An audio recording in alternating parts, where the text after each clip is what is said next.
जय जगन्नाथ भाई मैंने हेलो हाय नमस्कार ମୁଁ ଆପଣଙ୍କୁ ସ୍ୱାଗତ କରୁଛି ପୁଣି ମୋର ନୂଆ ଗୋଟେ ବ୍ଲଗ୍ରେ। ଆଉ ଦେଖିଥିବେ ବର୍ତ୍ତମାନ ବର୍ଷା ପାଗ, ବହୁତ ଜୋରରେ ବର୍ଷା ହେଉଛି। ରାସ୍ତାଘାଟରେ ପାଣି ବର୍ତ୍ତମାନ ଗୋଟେ ସାଇଡ଼ରେ ବହୁତ ବର୍ଷା ହେଇଛି, ବହୁତ ପାଣି। ଆଉ ଡେଲି ବର୍ଷା ହିଁ ହେଉଛି, ତେଣୁ ବର୍ତ୍ତମାନ ଆମେ ଯିବୁ ଆମ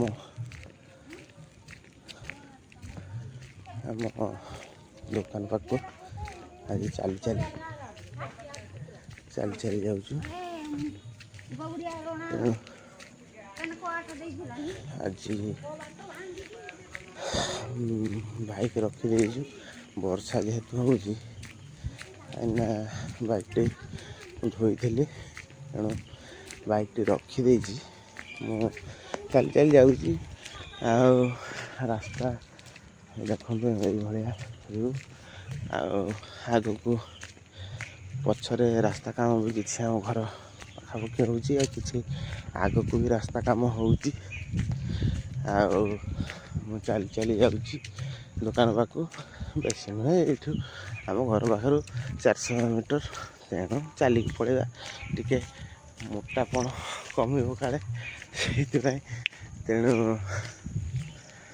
ଯାଉଛି। ଚାଲି ଦେଖୁଥିବେ ବର୍ତ୍ତମାନ ଧାନ ବାହାରିବାର ସମୟ ହେଇଗଲାଣି, ତେଣୁ ଧାନ ବାହାରିବ। ଆଉ ମୌସମ ଆଜି ଟିକେ ଭୋରୁ ବର୍ଷା ହେଉଥିଲା, ଏବେ ଛାଡ଼ି ଯାଇଛି। ତେଣୁ ଆଜି ଟିକେ ଖରା ଲାଗୁଛି, ବଟ୍ ଖରା ସମ୍ପୂର୍ଣ୍ଣ ଭାବରେ ହେଇ ନାହିଁ। ତଥାପି ପାଗ ଭଲ ଅଛି ବର୍ତ୍ତମାନ ସୁଦ୍ଧା।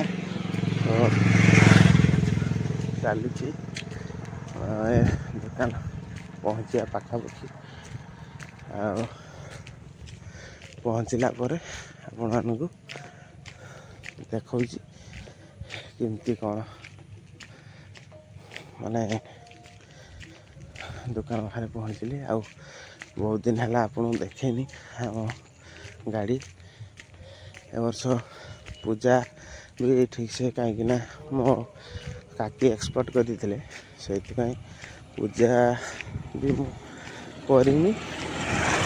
ଖାଲି ଜଷ୍ଟ ଏମିତି ଟିକେ, କାହିଁକିନା ଗୋଟେ ବର୍ଷ ନ ଯିବା ପର୍ଯ୍ୟନ୍ତ ଆମର ଓଡ଼ିଆ ସଂସ୍କୃତିରେ ଅଛି ଯେଉଁ ପୂଜା ହେବନି ବୋଲି, ହେଲେ ଏମିତି ବ୍ରାହ୍ମଣଙ୍କୁ ନେଇକି ଟିକେ ପାଣି ଛିଞ୍ଚି ଦେଇଥିଲି।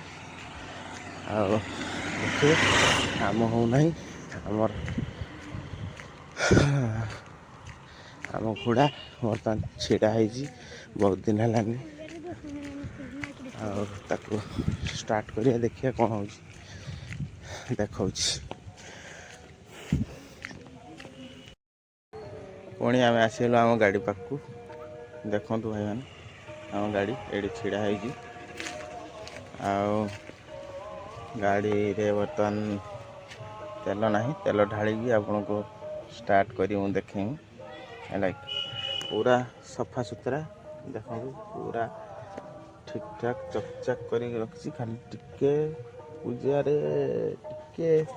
ପୂଜା କରିନି ଗାଡ଼ି, ମାନେ ଜଷ୍ଟ ମାନେ ସବୁ କିଛି ଠିକ୍ ଠାକ୍ ଅଛି, କିନ୍ତୁ ଏଥର ପୂଜା ଟିକେ କରିନାହିଁ।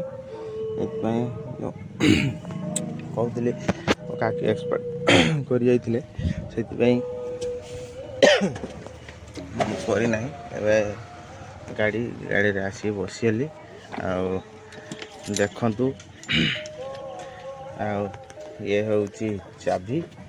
ଆମେ ଲଗାଇବା। ଏଇଥର ଚାବିଟା ଚେଞ୍ଜ କଲି, କାହିଁକିନା ଚାବିଟା ମୁଁ ଏଇଠି କେଉଁଠି ହଜେଇ ଦେଇଥିଲି, କେହି ଯିଏ ପାଇଲେ ମୋତେ ଦେଲେନି।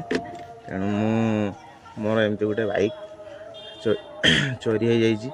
ତେଣୁ ସେଥିପାଇଁ ମୁଁ କହିଲି ନା, ସଙ୍ଗେ ଚାବିଟା ଆମେ ଚେଞ୍ଜ କରିଦେବୁ। ଆଉ ଚାବି ହଜିବା ବି ଭଲ ନୁହଁ। ଦୟାକରି ଭାଇମାନେ ଚାବିଟା ଠିକ୍ ରଖନ୍ତୁ। ଯଦି ଚାବି ଆପଣଙ୍କର ହଜିଯାଉଛି ବାଇଚାନ୍ସ, ଆପଣ ଲକ୍ଟି ଚେଞ୍ଜ କରିବା ପାଇଁ ଚେଷ୍ଟା କରନ୍ତୁ। ନୁହେଁ କି ଆଉ ଗୋଟେ ଚାବି ଆମେ ତିଆରି କରି ଆଣିବୁ, ଚାବି ହଜିଯାଇଛି କେହି ପାଇନଥିବେ, ଏଇଟା କେବେ ଭାବିବା ଆକ୍ଚୁଆଲି ଭୁଲ। କାହିଁକିନା ମୋ ବାଇକ୍ ଚାବିଟା ହଜି ଯାଇଥିଲା। ତାପରେ ମାସେ ପରେ ସେ ବାଇକ୍ଟା ମାସେ ଭିତରେ ଚୋରି ହେଇଗଲା। ମାସେ ଭିତରେ ଚୋରି ହେଇଗଲା ପରେ ମୁଁ କ'ଣ କଲି ନା, ମୁଁ ଚାବି ତ ଚେଞ୍ଜ କଲିନି। ଏମିତି ନେଇକି ଚାବି ଯିଏ ବି ପାଇଲେ ସେ ଗାଡ଼ିଟାକୁ ସିଏ ନେଇଗଲେ। ଆଉ ଗାଡ଼ି ବି ମୁଁ ପାଇଲିନି। ତାପରେ ନୂଆ ବାଇକ୍ଟେ ପୁଣି ଆଣିଲି। ବହୁତ ତକଲିଫ, କାହିଁକିନା ମୋର କିସ୍ତି ଫିସ୍ତି କିଛି ଥିଲାନି ବାଇକ୍ରେ। ତ ତାପରେ ଯେଉଁ ବାଇକ୍ ମୁଁ ଆଣିଲି, ବର୍ତ୍ତମାନ ଡାଉନ୍ ପେମେଣ୍ଟ ବି ଦେଖନ୍ତୁ 40-45 ହଜାର ଟଙ୍କା ମୁଁ ଦେଲି। ତା ବାଦେ ପୁଣି କିସ୍ତି ମୁଁ ଭରୁଛି, ହେଲା କି। ତେଣୁ ବହୁତ ଟେନସନ୍। ଆପଣମାନେ ଦୟାକରି ଚାବି ଯଦି ହଜିଯାଉଛନ୍ତି ଲକ୍ ଟିକେ ଚେଞ୍ଜ କରିଦିଅନ୍ତୁ, ନହେଲେ ଆପଣ ବହୁତ ହଇରାଣ ହେବେ। ଆଜିକାଲି ଯେଉଁ ଭଳିଆ ଚୋର ବାହାରିଲେଣି, ଆପଣଙ୍କ ସାଙ୍ଗରେ ବୁଲିବେ ସାଙ୍ଗ ହେଇକି, କିନ୍ତୁ ଆପଣ ଗାଡ଼ିଟି ଚୋରି କରି ନେଇ ପଳେଇବେ। ଆଉ କାହା ହାତ ଦେଇକି ଚୋରି କରିନେବେ, କିନ୍ତୁ ଆପଣ ଜାଣି ବି ପାରିବେନି, ହେଲା କି। ଏମିତି ବହୁତ ଘଟଣା ଘଟୁଛି ଡେଲି। ଆମ ଏପଟ ସାଇଡ଼ରେ ବହୁତ ଚୋରି ହେଉଛି। ପୁଟରା ଛକ ଆପଣ ଜାଣିଥିବେ, ଯଦି ଗାନ୍ଧୀ ଛକରୁ ବାଲିଆପାଳ ଯିବା ରାସ୍ତାରେ ପୁଟରା ଛକ ପଡ଼େ, ସେଇ ଛକରୁ ବହୁତ ଗୁଡ଼ିଏ ଗାଡ଼ି ଆମ ଏପଟ ସାଇଡ଼ରେ ଚୋରି ହେଲାଣି। ତେଣୁ ମୁଁ ବି ଏମିତି ରଖିକି ବିଲକୁ ଯାଇଥିଲି, ଯାହାକି ଆମ ଗାଡ଼ି ଲଙ୍ଗଳ ହେଉଥିଲା। ମୁଁ ତେଲ ଦେବା ପାଇଁ ରାସ୍ତାରେ ରଖିକି ମୁଁ ଆସିଲା ବେଳକୁ ଗାଡ଼ିଟି ଚୋରି ହେଲା। ତେଣୁ ଦୟାକରି ଚାବି ଲକ୍ ସହିତ 2-3ଟି ଚାବି ରଖନ୍ତୁ। ଆଉ ମେନ୍ ରୋଡ଼ରେ, ପୁଟରା ମେନ୍ ରୋଡ଼ରେ ଗାଡ଼ିଟି ରଖନ୍ତୁ ନାହିଁ, ପାଖାପାଖି ବି ରଖନ୍ତୁ ନାହିଁ। କାହିଁକିନା ପାଖରେ ବି ଜଣେ ରଖିକି ଯାଇଥିଲା ଗାଁରୁ ବିଲକୁ, ସେ ଗାଁ ପାଖରୁ ବି ଆସିକି ଚୋରି କରି ନେଇଗଲେ। ତେଣୁ ଦୟାକରି ସାଇକେଲରେ ଯାଆନ୍ତୁ, ଗାଡ଼ିଟି କାହାଙ୍କ ଘରେ ରଖିଦେଇ ଯାଆନ୍ତୁ, ସୁରକ୍ଷିତରେ ରହିବ। ତେଣୁ ଆପଣମାନେ ଦେଖିକି ଯାଆନ୍ତୁ। ଆଉ ଦେଖନ୍ତୁ, ଆମେ ବର୍ତ୍ତମାନ ଗାଡ଼ିଟି ଷ୍ଟାର୍ଟ କରିବୁ।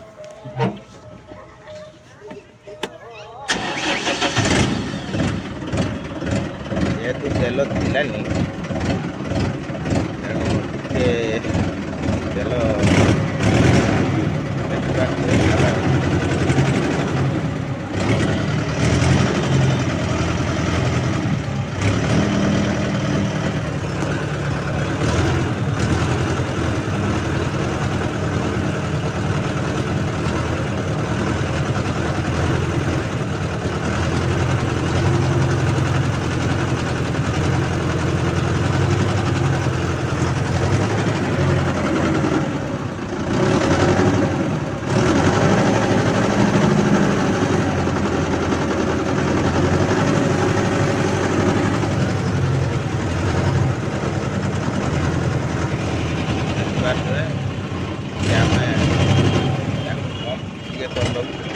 ଗଲା ପରେ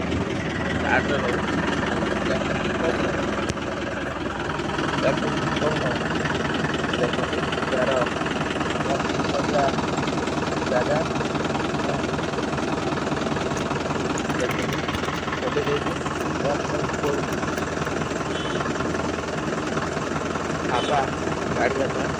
ଗାଡ଼ି କରିବା ପାଇଁ ପଡ଼ିବ।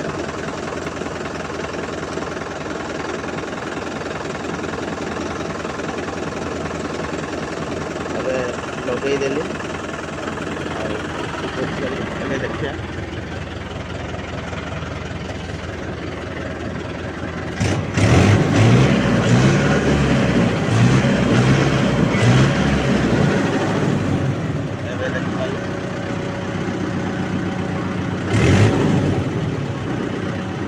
ଅଛି ଏବେ ସ୍କୁଲ ଟାଇମ୍, ତେଣୁ ଆମର ସ୍କୁଲ ରାସ୍ତାରେ ଲୋଡ଼ ହେବ ନା ଗାଡ଼ିଟି। ସେଥିପାଇଁ ଆମେ ବର୍ତ୍ତମାନ ଦେଖନ୍ତୁ, ଆମ ଇଏ ନାଇକୁଡ଼ି ସ୍କୁଲ ରାସ୍ତାରେ ଗାଡ଼ିଟି ଲୋଡ଼ ହେବ। ସେଥିପାଇଁ ଆମେ ଟିକେ ବନ୍ଦ କରିଦେଲୁ। ଠିକ୍ 10ଟା ଆଉ 20 ମିନିଟ୍ ବାକି ଅଛି। 20 ମିନିଟ୍ ପରେ ଆମେ ଲୋଡ଼୍ କରିବୁ। କେମିତି ଲୋଡ଼୍ କରୁଛୁ, କିଏ ଲୋଡ଼୍ କରୁଛି ଆପଣମାନଙ୍କୁ ଦେଖାଉଛି।